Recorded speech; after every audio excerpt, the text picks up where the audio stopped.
Welcome to Mind and Soul Matters. I'm Farah Feeney. Through conversations with everyday people, Mind and Soul Matters aims to broaden our understanding of mental health and spirituality, and to deepen our insights into the challenges and meaning of our lives. Motherhood, art, music, community development, anxiety, mental health. What is the common thread?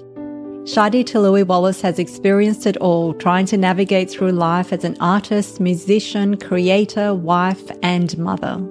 Shadi spent most of her childhood in Israel before moving to Australia, facing language and cultural barriers and the challenges of fitting in.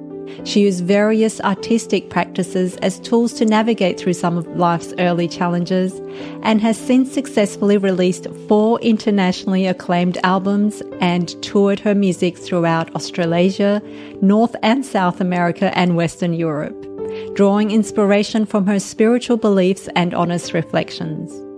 Amongst many projects, including host of Cloud9 podcast, Shadi co-founded Media for Transformation, an initiative that recognises the powerful influence of media in society and focuses on creating positive content to empower young people.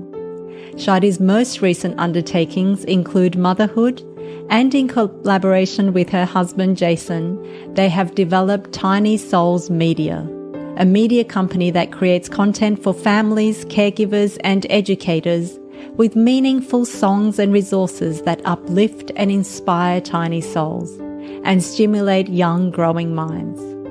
How does an artist navigate the everyday challenges of parenthood, a growing business, mental health struggles, and continue to contribute in creative and positive ways? It's the little things that make us brave. It's the little things that make us brave. It takes courage to face my own fears. It takes courage to show my own tears. It takes courage to share how I feel. It takes courage to take time to it's the little things that make us brave. Welcome, Shadi. It's great to have you on Mind and Soul Matters.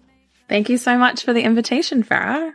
And I do have to say a special thank you because it's, I think, around 9 p.m. your time after being a mum to a toddler, and you've just come back from choir and you've had so much on. You've still managed to squeeze us in. So thank you so much for being here. It's a pleasure. Let's actually start with motherhood. Ezra is almost 2 years old, just over 2. How has becoming a mother changed who you are, particularly as an artist? Oh my God, where do I begin? It's definitely changed my level of expectations of myself. And I have also become incredibly focused. If I do have a moment's rest, I really have to navigate, is this something where, is this a period of time where I really need to just relax and turn on the TV or read a book? Or is this something that can be put to good use, be productive in that time? And so just trying to be productive, but also care for my own well-being is something that's consciously being thought out every moment of every day.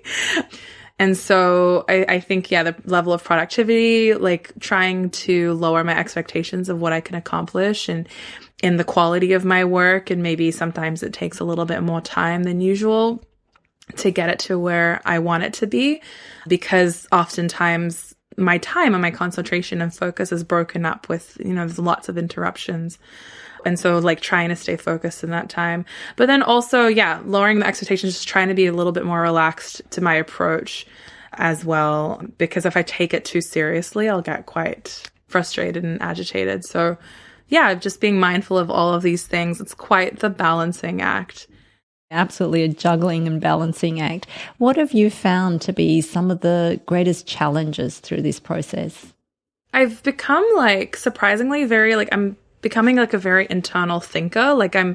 I'm really I feel I'm talking out loud, but I'm just talking in my head. And so sometimes things like ideas or plans or expectations don't get communicated very effectively because I'm noticing I'm in my head a lot.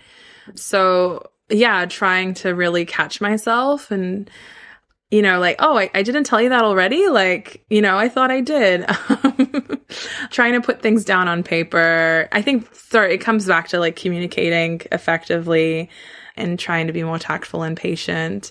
Because definitely like motherhood has contributed to a lot of lack of sleep and not a lot of time to just be with my husband on a personal level and trying like engaging with each other on a qualitative level and not just trying to like run through plans and logistics, but really trying to connect. I think that's been a struggle. So like, yeah, communication, effective communication, I think has been like the one thing that we are navigating on a daily basis. And also managing tasks. There's a lot of like hidden tasks that motherhood comes with. And there's, like filling the diaper pail, we're running out of wipes and nappies and, like dinner and, we got to cook separate meals for Ezra. Like all of these things kind of accumulate and they can get you quite anxious when there's so much going on in your head and you're trying to like keep tabs on everything. So yeah, learning to try and communicate, share the load, be patient with one another. Those are things I think have been challenging, but we're getting there. Being mum of a toddler can be a full-time job on its own. And yet, when we've tried to, even when I've got a glimpse into your life, just a little snippet, you've got choir, you're on a board, you're on, the Tiny Souls, which we'll get to later. There is so much. And here you're talking about your relationship with Jason, being a mum. There's just so many different tabs that are open, and then lack of sleep on top of that. So that sounds like you're kind of being pulled in lots of different directions. You mentioned earlier it can create anxiety having all these tabs open. How do you manage all of that? Yeah, like neither of us have parents nearby, so that's another thing that can add to the like difficulty. I think not having immediate family, but it still takes a village. Like we live in a neighborhood where we're working and serving with friends quite closely and building community. And I'm quite an open book. So if I'm having struggles or challenges, I'll like have a conversation with a friend. And we're so fortunate that I have my sister. She lives a couple blocks away. I do have like extended family that I can call on sometimes and friends that we serve with on a regular basis that will jump straight in to watch Ezra if we need some time. And I live in a really cool living situation. It's called a housing cooperative. So you pay kind of lower rent, but everyone pitches in. So that's the board that I'm a part of. And living here, you have your own kind of living situation, but there's a lot of shared common spaces, and a shared mailing list. And I've formed very close relationships with a few of my neighbors that I can call on. When they say it takes a village, like our village is a very unique one that consists of a lot of close friends.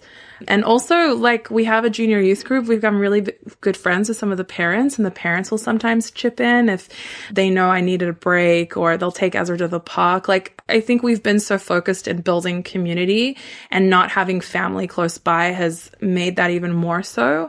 And so in turn, building that community has meant that we've fostered these like really rich relationships where we can call on these friends when we need them. Also having like our faith as this common kind of denominator as the foundation has also like helped ground us and prioritize how we operate our lives and the choices that we make and the time that we spend and things like that. Can you expand on that a little bit in terms of how your faith, what role that's played in how you've navigated the challenges?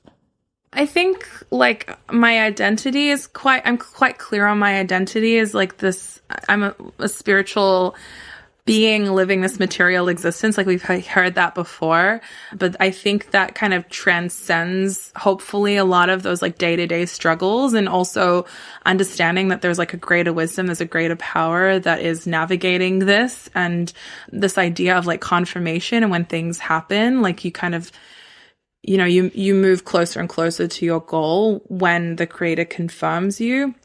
But then also, like, Jason and I serve quite heavily in our neighborhood. We serve amongst many families and primarily focusing on building relationships with friends of the Indigenous, like Canadian Indigenous population.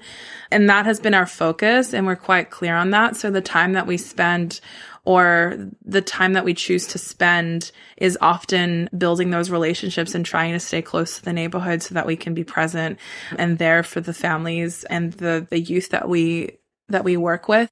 And it seems like you both have this shared vision. You both have the same goal, this anchor that helps you through the challenges and gives some clarity as well, because we can get caught up in this world with lots and lots of distractions. And so then that kind of gives that clarity of what your vision is, what your goal is. And it seems like the main focus is serving your communities and being of service to others. Yeah. And also we're both extremely creative, and we share that in common as well. And so if it means working on his music or my music, like, those are things that fill our cup, and also creating space for that. So there is this balance of service, but also how can we serve our own well-being and our creative pursuits, which bring us joy. And so, yeah, we do have a lot of things on the go, and it can be quite distracting, but then also having that anchor of things that are really important to the both of us in our pursuits. And through everything that you've been through, has mental health challenges ever come into it at all? I started experiencing spouts of depression when I was like 19. And started to see a professional. And then I've kind of come and gone from it, but more recently with postpartum depression, I have experienced that, and intrusive thoughts and a lot of anxiety around just, like, you know, regular things that new moms experience. Like, am I being a good mom? You know, bonding with my child? Am I meeting all of their needs? And yeah, I've experienced like hearing loss and like tinnitus. So that kind of took me down a real spiral that I've had to go to years of therapy and just trying to come back to like a level of comfort despite like this physical challenge that I've had. So yeah, definitely experience it. And sometimes I'm like feeling really, really great, and other times not so great, but I've always leaned on counseling and therapy, and just to kind of recheck myself, I guess. Like, you service a car every year, even if you don't know if there's something wrong with it. So I truly believe that we should also be working on ourselves, even if we don't think there's something wrong. There's always something to work out. So I'm of that belief system. Yeah, absolutely. And I so greatly appreciate you sharing this, honestly, because often we go around and we can sometimes even pretend that everything's okay. And we feel like if we share something like that, we're being vulnerable. But really what we're doing is we're supporting and helping other people that might be going through something similar. And I think some of the things you've shared, most mothers, new mums experience that, you know, am I doing this right? Am I doing a good enough job? A lot of anxiety around that. And particularly because we have in some ways lost that sense of tribe and community. And so we can at times feel isolated. I mean, it sounds like wonderful that you have that community around you. Oh, I still felt isolated. I gave birth in the middle of a pandemic. Like, everyone, I couldn't, you know, no one could visit us. I had to do all the appointments by myself. Yeah. And I went through a miscarriage in the middle of a pandemic. So I had no way of like processing that in like a healthy environment. I completely did everything in isolation. So, and there's also, you lose so much of your identity when you become a parent. And so trying to connect with the new person that you have become, I think is really vital for your sanity. But who is that new person? And so, like, yeah, talking to professionals and sometimes taking medication to help ease that like anxiety or frustration, or, you know, that feeling of feeling lost for a period of time has definitely been helpful. You mentioned you had a miscarriage, because I think that's one of those losses in life that can often be misunderstood or not acknowledged. And I can imagine it would be one of the hardest things to go through, because unless someone's been through it, it's very difficult to imagine the extent of the grief that a person can experience. How do you feel talking about the miscarriage and the effect that had on you? I'm fine now. It definitely affected me, especially when I did get pregnant the second time. Like, so much anxiety around, like, is this going to happen again? Not wanting to be attached to the idea. But I'm okay with it now because I learned that like 25% of women have miscarriages, whether or not they know. And I don't want to say I'm part of a statistics, but I'm part of a community that has experienced this, but no one talks about it. And add the fact that like we're all living in isolation, like in, the middle of a pandemic. I had no one to talk to. And as I started to share my experience with my friends, I'm like, oh, I had a miscarriage. I was like, what? Like, I would have felt so much better had I known that these people that are in my life had also gone through this similar grief as I had. Not that it makes their experience any more or less important than mine, but it's just like, we can, I felt like there's someone who could relate to that period. Yeah, absolutely. And I think a lot of what you've talked about, what it does, it normalizes for others that might be going through something similar. And that's why I feel we need to have more of these conversations, and people like yourself being able to be so open and honest and sincere and share things that can make us feel really vulnerable. So I think it definitely helps others. The more conversations we have like this, the more it helps other people. Definitely. Let's talk about one of your most recent projects, Tiny Souls. Tell us about Tiny Souls. Well, it is constantly growing and changing, the idea, but in its like essence is creating positive media that reinforces values in the lives of children. So offering families and educators resources, music and like activities and games and media that reinforces these positive characteristics, which Tiny Souls believes every child is born with. And it's the role of the community. It's the role of the education system. It's the role of the village to nurture those qualities that are innate within every child. I'm grateful for the air I breathe, for my friends and family. I'm grateful for my growing mind, all the things I learn and find. I'm grateful for the sun in the sky, all the trees that grow so high. I'm grateful for the food I eat and the kind people I meet. I'm grateful for my comfy bed and the roof over my head. I'm grateful for the love of my heart, feel the joy when we're apart. So instead of feeling sad, let's be grateful for what we have. So tell me, oh hey, what are you grateful for today? Oh, And what was your inspiration? What made you decide to undertake this project? Well, I grew up with the Virtues Project and also a myriad of other programs that were quite prevalent in the 90s that focused on values-based education. And I grew up with that. And as I transitioned into motherhood myself, but also having played music for a decade and hit with the pandemic, I had to cancel a lot of my plans. I had to really think about how I could pivot as an artist. And I really learned very quickly how little media and how little music was out there that was focused on values. Like, music and songs were accessible to children that were, focusing on literacy, focusing on like the sky is blue, the grass is green, and the ocean, there's fish. But nothing was really speaking to justice and perseverance and courage and kindness and patience and all these characteristics and these qualities that we want to see in our children.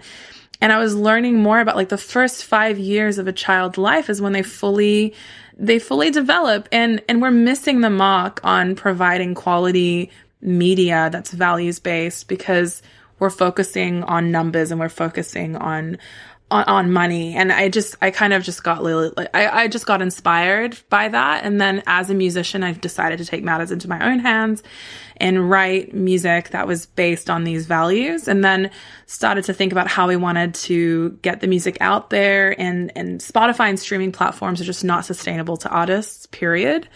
And so my husband is a software engineer. And so together we decided we would build an app which would provide all of this content. And so parents who are interested or want to focus on nurturing these values in their children can go straight to the app and come up. They'll see, tons of activities. They can, my child experienced this today. They really need to work on being more courageous and standing up to their friends for justice. Let's look at some activities here and let's listen to a song that's about courage, and we can do the activity together. So I wanted it to be less about the screen and more about this like interactive experience that would kind of promote elevated conversations. There's questions in the app.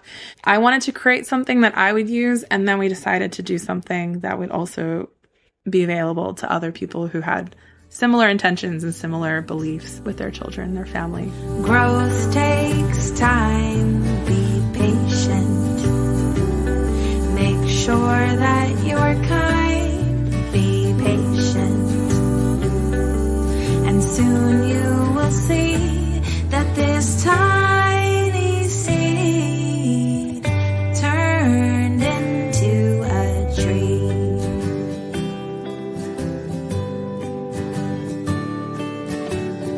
When we're patient, we stay calm, even when things don't go our way.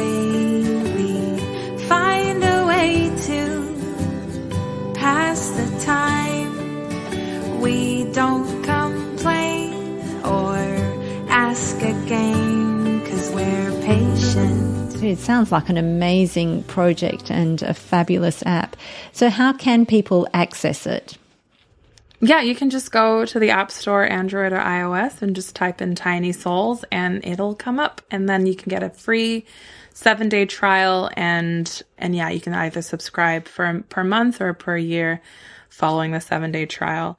Fabulous. And what a wonderful way to bring in your creativity, your music, art, motherhood, like really kind of seems to bring all of it together in this project. And fortunately, people are excited about it. So that makes me happy. Yeah, fabulous. Well, I'm very excited about it, and it sounds like a wonderful app. And we will put some information about it on our website if anyone would like to access it. Thank you so much, Shadi. I've really enjoyed talking to you, and thank you for your honest and candid reflections. My pleasure. Thanks for having me. Thank you also to our listeners. You can continue to support us by sharing your favorite episode with a friend and following Mind and Soul Matters on your preferred podcast app and on social media, where you can also keep up to date with our upcoming live forums. Look out for our next forum where you can zoom in from anywhere in the world or join us in person in Perth, Western Australia. If today's episode has raised any concerns for you, please contact your local mental health service. And for our listeners in Australia, please contact Lifeline on 13 11 14. We'll leave you today with one of my favourites from Shadi, This is Faith.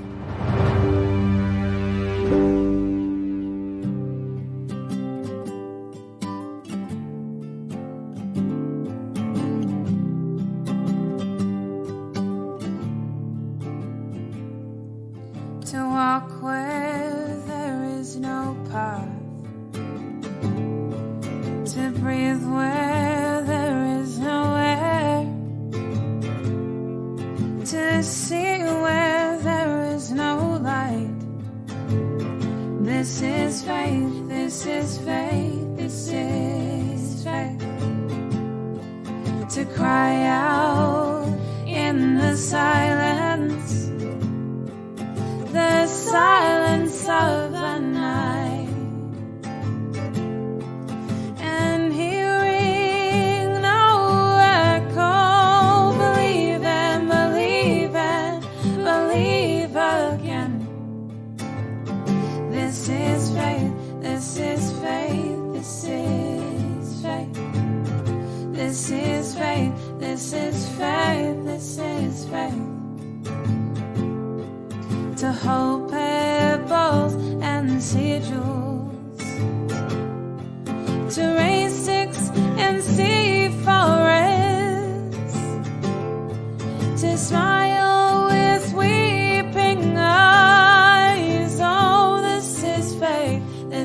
is faith. This is faith. This is faith. This is faith. This is faith. This is faith. This is faith. This is faith. To say, God, I believe when others deny. I hear when there is no answer. I see though not as seen. No, this is faith. This is faith. This is faith. This is faith. This is faith. This is faith.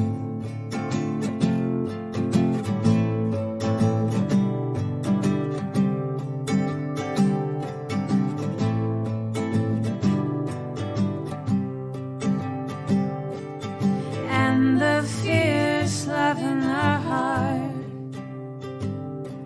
the savage love that cries,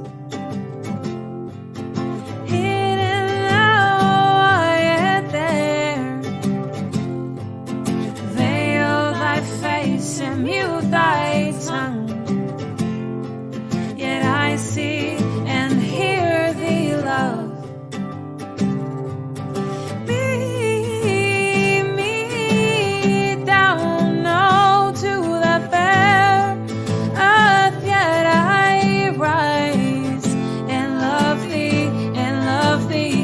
Love, love, love. This is faith. This is faith. This is faith. This is faith. This is faith. This is faith. This is faith. This is faith. This is faith. Oh, this is faith. This is faith. This is faith. This is faith. This is faith. This is faith.